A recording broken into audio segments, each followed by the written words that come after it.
This video is sponsored by our Patreon. Link is on screen and in the description. The Steam Deck made waves in 2022, a handheld PC gaming device for the masses. Fast forward to now, and Asus has released the ROG Ally. We thought it was a great gaming device for a niche audience.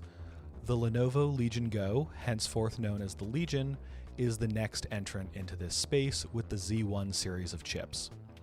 We're testing the Z1 Extreme base model with 512 gigs of storage. The Legion retails for $700 everywhere and performs largely identically to the Ally in games. Let's talk about what's different first. As always, performance depends on the power mode you use. For our testing, everything was at 30 watts. Performance is excellent, but demanding games tend to be stuttery. So just like the Ally, be prepared for that. 30 watts isn't a lot to work with in many games, so we can forgive it for this. The Legion ships with faster RAM than the Ally, although we didn't find a noticeable performance uplift for that memory speed. On average, the Legion performed single frames better in the real world, never more than 2% for us. This difference is small enough to be considered basically run-to-run variation and does not impact the gaming experience at all. We would have preferred 32 gigabytes of memory standard to push the extra pixels on its panel. At low resolutions, the Z1 Extreme's GPU performs similarly to a 1650, but at 1080p and higher, the dedicated GPU's GDDR memory pulls ahead handily.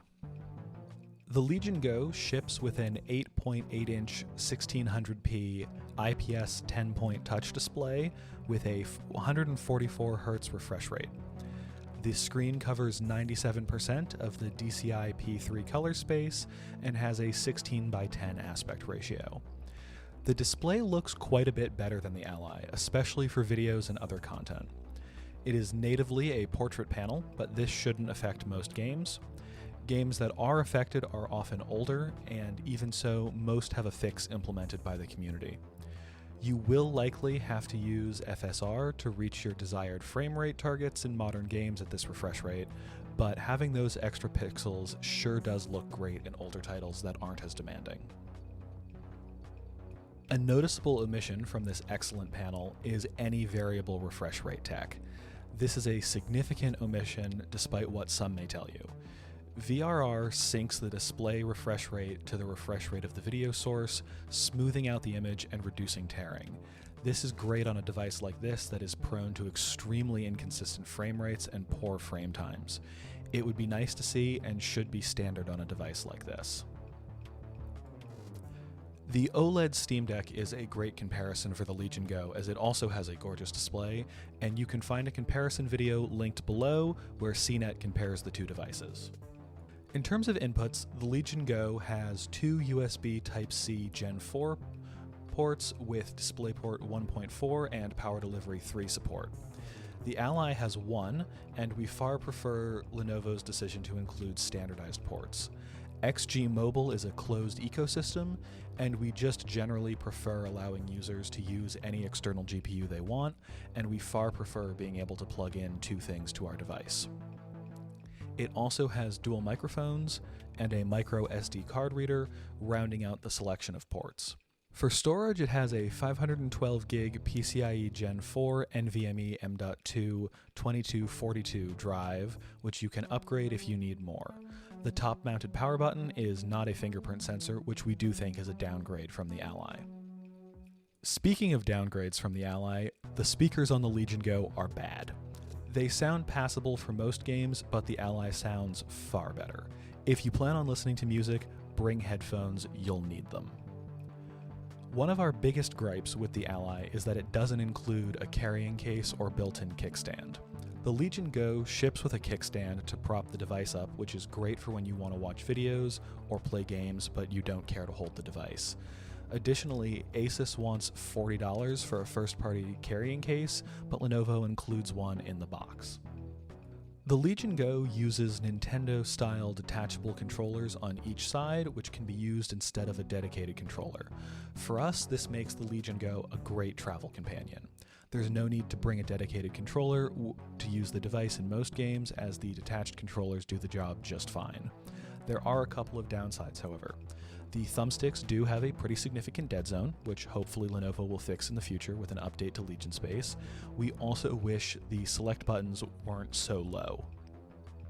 The controllers can also be used to let you simulate a mouse and keyboard by using the right controller as a mouse. It works well, but it isn't something we would see ourselves using much unless we really had to. Those looking for a competitively viable experience should look to a gaming laptop and a mouse. If you prefer controllers, just get a dedicated controllers for the games you care to do well in.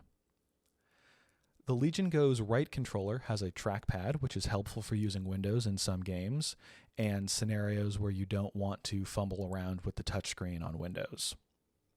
Lenovo's included software, Legion Space, is pretty poor. It loads to a store that takes the whole screen up. If you use a controller, you must navigate past the store to get to the settings menu. On the upside, though, the left controller has a button to change quick settings, and for the most part, we just used that. We hated using this software and would have preferred Armoury Crate SE to this if we had to pick, but our actual preference would be software that doesn't resemble bloatware and doesn't try to sell us things when we just want to change controller settings. This is unpleasant on the Ally, and it's unpleasant here. We don't go to Lenovo to buy games and never will. We don't care if Assassin's Creed Valhalla is the most purchased by LegionGo gamers. We don't want to support your garbage store. The LegionGo is another Windows handheld gaming device for those with cash to burn. Its $700 Z1 Extreme entry price seems generous when compared to its performance twin, the ROG Ally, but it seems steep when you consider that Lenovo skimped on speakers and software, big time. That said, Lenovo should consider this device a good first effort, and those looking for the unique features only the LegionGo offers will feel confident that their $700 didn't go to waste. The Dell G15 with an RTX 3050 is priced at $700 right now on Dell's website, and the Lenovo Lock 15 is priced at $600 at Best Buy.